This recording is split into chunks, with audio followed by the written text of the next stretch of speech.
What's up, guys? If you hear people walking above me, nothing I can do about that one. If you're new to the channel, you'll know that I'm a 1911 guy. I'm 2011 guy by association. And an opportunity came to pick up a Staccato. And when I say an opportunity came up, I work at a gun store, so I can literally order whatever I want.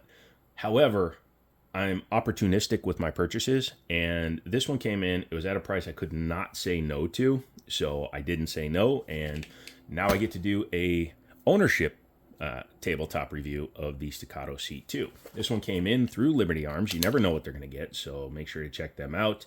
They have on their webpage, they're starting to put consignment guns and stuff up now, so you get to see some cool stuff, such as this. This is, again, the Staccato C2. So this is the 4-inch carry 2011 that Staccato came out with, and it's pretty cool. We're going to go through it, look at the features, try the trigger, all that fun stuff. TLDR, it's too much money, but other than that, I like the gun.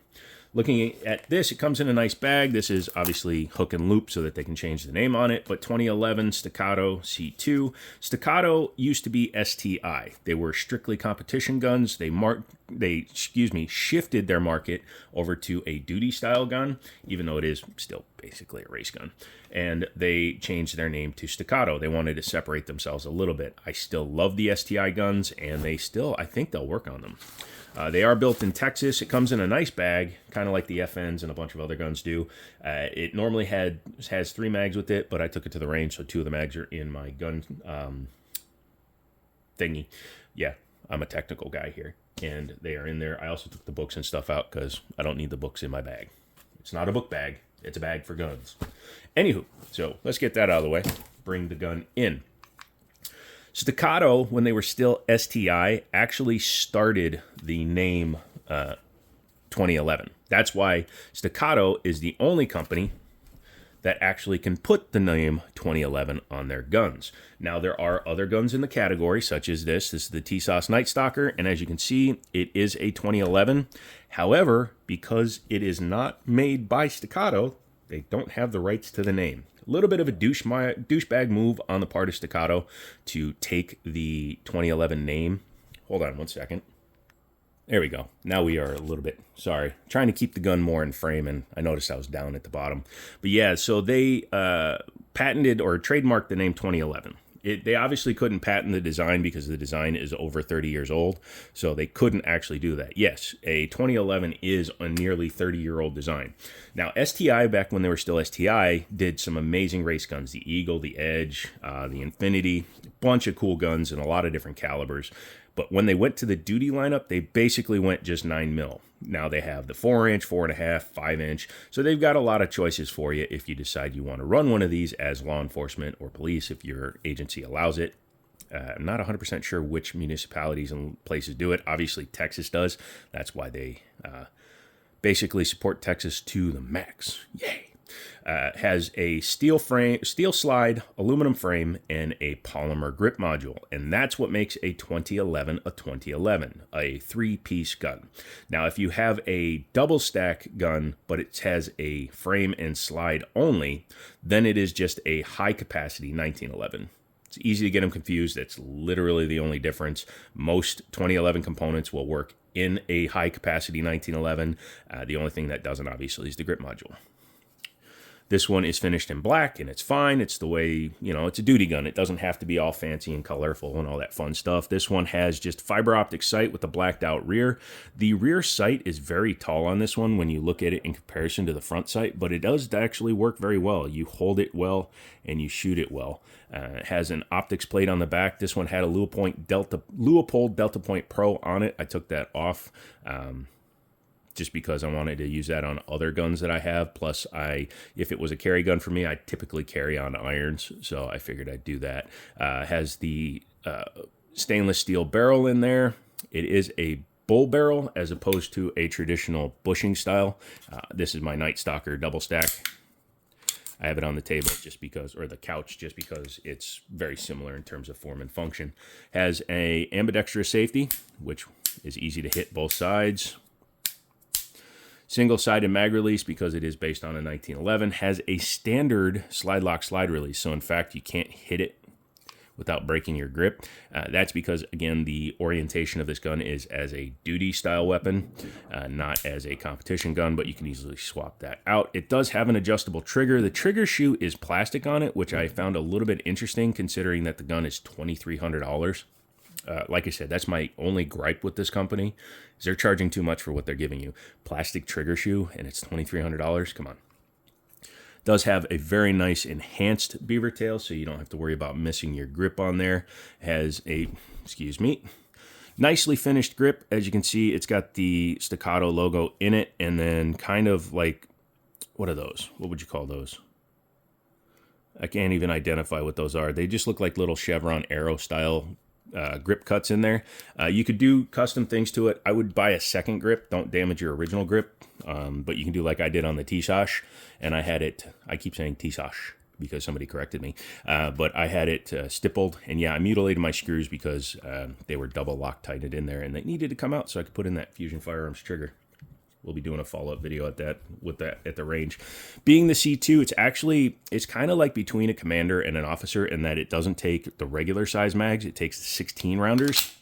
The mags do drop free. They're made by Checkmate. They're stamped 2011 on this one. This is one of my T-Sauce mags. As you can see, it's made by the same company. It's a 17 rounder. It's just that little bit of a difference.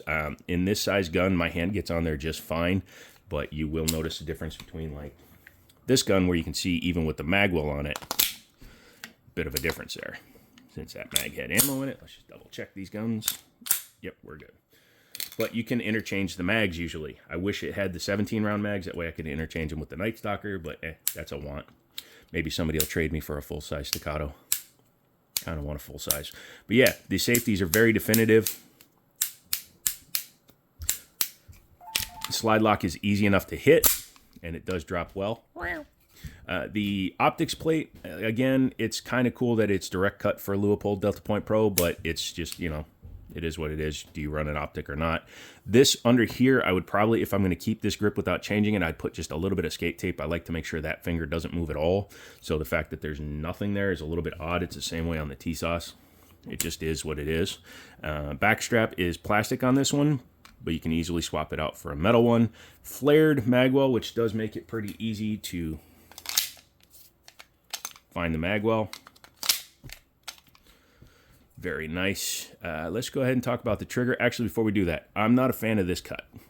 I wish they had just brought these all the way down, because you got a flat line with curves underneath. That looks old to me. That looks like something that somebody in the 90s would have drawn. You know, you're in high school and you're like, draw a gun, and that's what they would have done. I'm very aesthetically driven when it comes to my guns, and you're on my channel because you want my honest opinion on what I would buy. I really don't like those cuts. I think they look like a fourth grader with no skills designed this gun.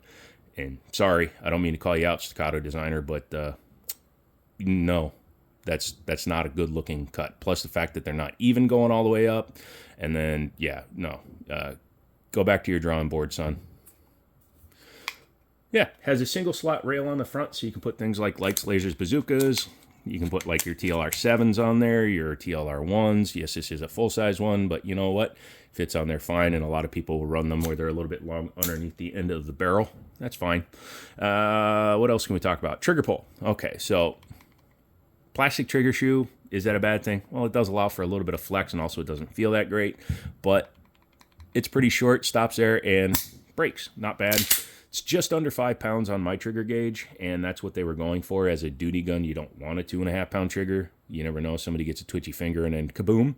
The reset is pretty good, kicks you right out. You stop right at the wall. I have no reason to replace this trigger. The only reason anybody would was if you want something like a flat face trigger. This is my Fusion Firearms trigger in my T-Sauce. Also,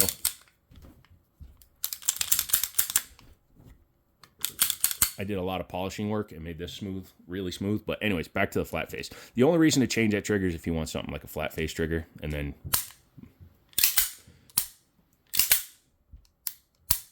I'd say they're very comparable. Yeah. What do you say we take her apart? Make sure she's empty. We've been doing that this whole time. Easy to check if you look through your fingers. And this has the bull barrel. There are 2 types of bull barrels. This one, thankfully, is not the kind that requires a paper clip, so it's very easy to take apart. I'm not sure if the 5-inch is as easy, but this one is not the 5-inch, so let's go ahead and stop thinking that it is. Go ahead and push your slide lock slide release out, holding the gun in position. It's very, very tight in there. There you go. Once you take that out, I'm going to use this. Hey, steady. I'm going to use this as my place to put stuff, so forgive me. Go ahead, upside down. Once you start the slide and frame disassembly, hold the recoil spring because it's going to want to go kaboing. Because of the design of this, it can come out without having to have a paper clip in there. Very nice. There is a tool that comes in there that allows you to clip onto the front that will compress the spring, but you don't need to. Once you've done that, you have to take out this insert, which is part of the plug, and then you can take your barrel out the front. Once you've done that, you have a very basic, very simple, and very clean slide. So no drop safeties, nothing to interfere with it. Nice firing pin tube there. Locking lugs up there, very defined, and then your standard front end of the gun. Now these do not have the provision to go back to a bushing style, does not have the cuts in the slide, so don't even bother trying, and why would you if you have the bushing system? Don't bother. As you can see, since this is 9mm, there's lots of material there for making a very, very big barrel. Serves two purposes. Number one, it allows it to handle pressure better, but also it allows it, to fit tighter in the slide, so less movement, supposedly. Looking at the grip module, so you have 3 screws that hold the whole lower on. So you have that one, which is a double Allen head. You have to have 2 Allen keys. And then back here, you have a couple of Allen bolts with inserts inside. Once you take all those out, you can take the whole grip module off. The trigger comes with it. Very easy to change the trigger. If you've ever worked on a 1911, they're very simple. You can even disassemble it without taking this off, but you should just drive out that pin. It's super easy. Go from there to there, take it out, back strap comes out. Bob's your brother's brother. So anyways, Series 70, so very plain. I have not taken any material off of this one. I don't intend to do anything to this gun because A, if I can trade it for a full size, I will. B, I might be giving this away. Not to you. Stop it. Not giving a $2,500 gun away. Sorry. I'm not that big of a channel. Get over yourselves. But yeah, very nicely finished. Aluminum frame. Polymer grip panel, steel slide. Very nice. Let's see if we put it back together. Take your barrel, put it back in the front. It's very tight, much tighter on a bull barrel than it is on a standard one because obviously you don't have the bushing to get in the way. Put your insert back in, make sure it's the right side that's facing forward. Take your guide rod and your spring. You're going to need to maintain good control of this because if it goes sprungy, it's going to run just like a regular spring does when you mess up. It's going to be tight, so kind of wiggle it in there. Get it in there. There you go. And you're going to want to hold down, keeping pressure on it to make sure that it doesn't go anywhere. It does also keep your swinging link in a good position. Most 1911s, they have that loose guide rod, so it's not as convenient. Take your slide and your frame, start them back together. Once you get past the beginning of the frame, then you can let go of the spring. Line up your holes. There you go. Because of the way this gun is designed, you're going to have to line up your, excuse me one second. Like I said, it's one of those things that can happen. The swinging link moved. I do these in one take for you guys just so you can see whether or not you're going to have any complications as a gun owner. I like to take the slide lock and before I put it into that second hole, I put it into the first hole just to make sure that it actually lines up and doesn't bind because if you get binding, then you are in the wrong spot. Once you've done that, and there we go, you can go ahead and spin it. Make sure that you pull it far enough away from the gun that you don't give it the idiot mark. Bring it down, push it through and set it up to go into the hole. There you go. Once you've done that, make sure you're back in function. Take your mag and set your gun down. So that is the Staccato C2 by Staccato. Long title. And it's a good gun. Absolutely. 100%. Very accurate. I like shooting it. It's too much money.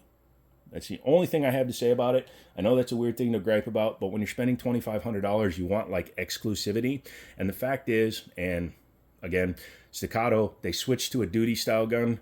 They say they did that. What the reasoning behind that was so that they go to a mass-produced gun that doesn't have to have the same super tight tolerances as a competition gun. And by doing that, they lowered the price of manufacturing, yet they still increased the price of the gun. I don't like that. I understand it's an American company making American guns for American public, but I still don't like that. It's a little bit deceptive. And there are companies I don't buy from because of their deceptive properties. Staccato is one of them. You will never see me buy a new Staccato. It's just never going to happen. I'll buy a used one because somebody else has already done it, and I'll just be encouraging sales at my local stores. But personally, I will never spend $2,300 on a Staccato. There are 50 other guns I would rather spend $2,000 on. If you like this video, go ahead and leave me a comment down below. Leave me a like, all that good stuff. If you want to support the channel in a very meaning way, drop a super thanks or even become a member. For $2 a month, you get early access to all my videos when I batch film, such as what I'm doing today. You get to have access to 2 giveaways a month instead of just 1. I live stream 3 times a week, Mondays, Wednesdays, and Fridays, starting at 7 p.m. Eastern U.S. time. And we go for as long as I feel like. Last night, we went for 6 hours, so there you go.